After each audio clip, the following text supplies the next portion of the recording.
ஜனாதிபதி தேர்தலில் களமிறக்கும் தமிழ் பொது வேட்பாளர். புலம்பெயர் தமிழ் அமைப்புகளிடம் அடிபணிந்துவிட்ட சஜித் பிரேமதாச. அமெரிக்காவுக்கு செக் வைத்து சீனா.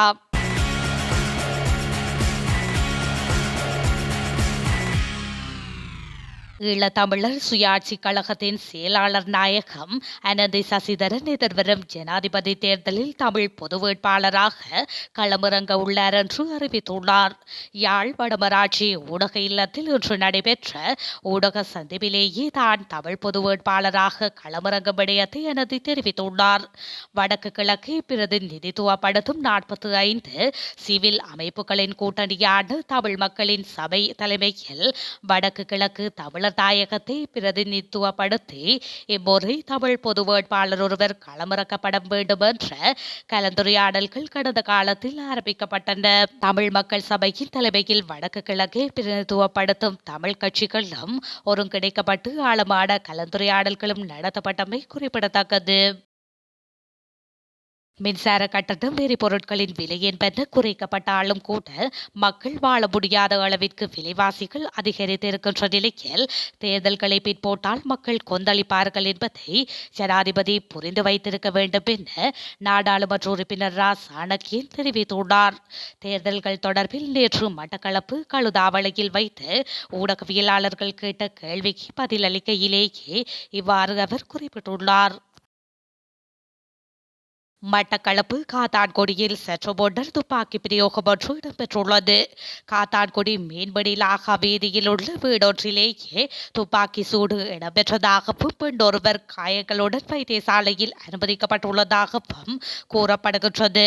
வீட்டினுள் புகுந்து துப்பாக்கியால் சுட்டுவிட்டு தப்பி சென்று விட்டதாக கூறப்படும் நபரை பொதுமக்கள் அடையாளம் கண்டுள்ளார்கள். காத்தான்குடியை சேர்ந்து ஷஹீத் என்பவரே தாக்குதலை மேற்கொண்டதாக அங்குள்ள மக்கள் அடையாளம் கண்டுள்ளதாக கூறப்படுகின்றது.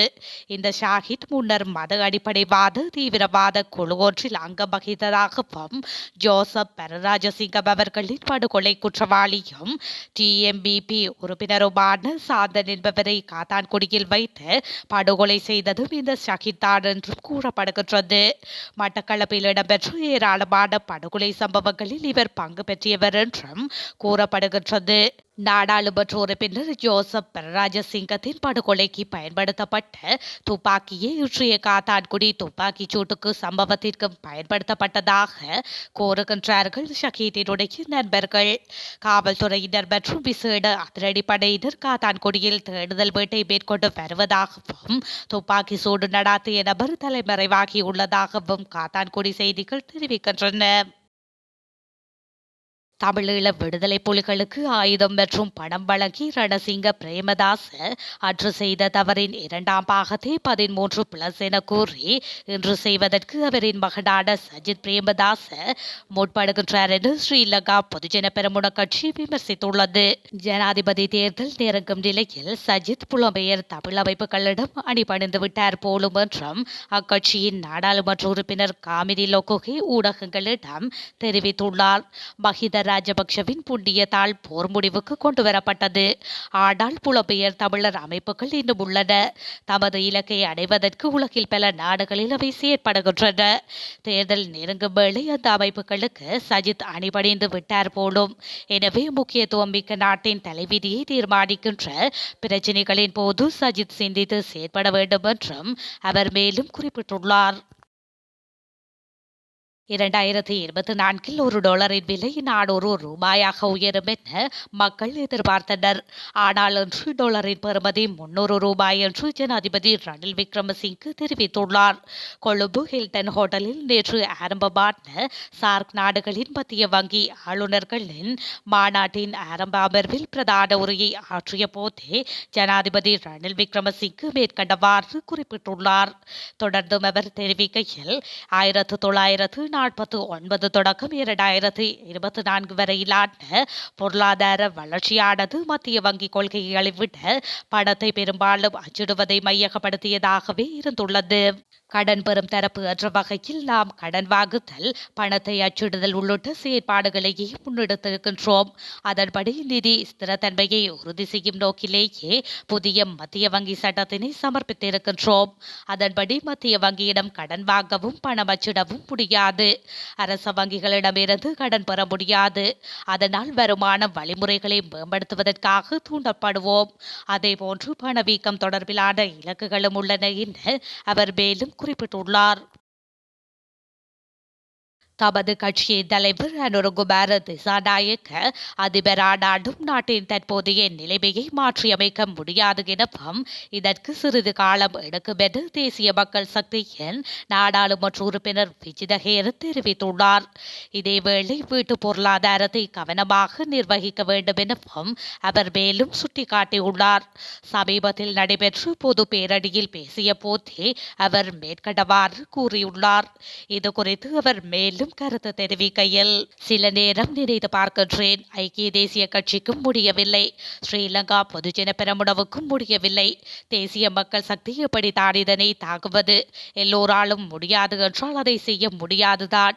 அனுரகுமார திசாநாயக்க அதிபராவார். விஸ்வகர்மாவின் பலத்தினாலும் மந்திர சக்தியினாலும் இதை மாற்றுவதற்கு வழியில்லை. கடின அர்ப்பணிப்பு செய்தால் பால் தேநீருக்கு பதிலாக தேநீர் குடித்தால் தேவையற்ற செலவுகளை குறைத்து நம் வீட்டு பொருளாதாரத்தை சிறிது நேரம் கவனமாக நிர்வகித்தால் அதை செய்வோம் என்று அவர் மேலும் தெரிவித்துள்ளார். கடன் நிலைத்தன்மையை மீட்டெடுப்பதற்காக கடன் மறுசீரமைப்பை முன்னெடுப்பதில் இலங்கை கணிசமான முன்னேற்றம் கண்டுள்ளதாக சர்வதேச நாணய நிதியம் பாராட்டு தெரிவித்துள்ளது. எனினும் உத்தியோகபூர்வ கடனாளர் குழுவுடனான புரிந்துணர்வு ஒப்பந்தத்தின் விரைவான இறுதிப்படுத்தல் மற்றும் சீனாவின் ஏற்றுமதி இறக்குமதி வங்கியுடனான இறுதி உடன்படிக்கைகள் என்பன முன்னுரிமை நிலுவைகளாக உள்ளன என்று இன்று நடைபெற்ற இலங்கை தொடர்பான செய்தியாளர் சந்திப்பு இலங்கைக்கான மூத்த தூதுவர் பீட்டர் ஃப்ரோயர் தெரிவித்துள்ளார். திட்ட இலக்குகளுடன் ஒத்துப்போகும் வெளிப்புற தனியார் கடனாளர்களுடன் மறுசீரமைப்பை நிறைவு செய்வதும் முக்கியம் என்று அவர் இதன்போது கூறியுள்ளார். இந்த நிலையில் முன்னேற்றங்கள் இருந்த போதிலும் பொருளாதாரம் இன்னும் பாதிக்கப்படக்கூடியது மற்றும் கடன் நிலைத்தன்மைக்கான பாதை கத்திமுனையில் உள்ளது என்று அவர் எச்சரித்துள்ளார். தென் அமெரிக்காவுக்குள் நுழைய சீனா ஒரு திட்டத்தை வகுத்துள்ள நிலையில் அமெரிக்கா சீனா இடையே மறைமுக போர் உருவாகலாம் என சர்வதேச வல்லுநர்கள் எச்சரிக்கை விடுத்துள்ளனர். அமெரிக்காவுக்கும் சீனாவுக்கும் இடையே கடந்த பல காலமாகவே மோதல்கள் ஏற்பட்டுள்ள நிலையில் சீனா இப்போது செயல்படுத்தும் ஒரு திட்டம் சர்வதேச அளவில் மிகப்பெரிய அதிர்வலைகளை உருவாக்கலாம் என்று வல்லுநர்கள் எச்சரிக்கின்றனர். தென் அமெரிக்காவில் சீனா ஒரு துறைமுகத்தை உருவாக்கி வரும் நிலையில் இந்த திட்டத்தினால் அமெரிக்காவுக்கும் சீனாவுக்கும் இடையே மோதல் அடுத்த கட்டத்திற்கு செல்லும் என்று எதிர்பார்க்கப்படுகின்றது.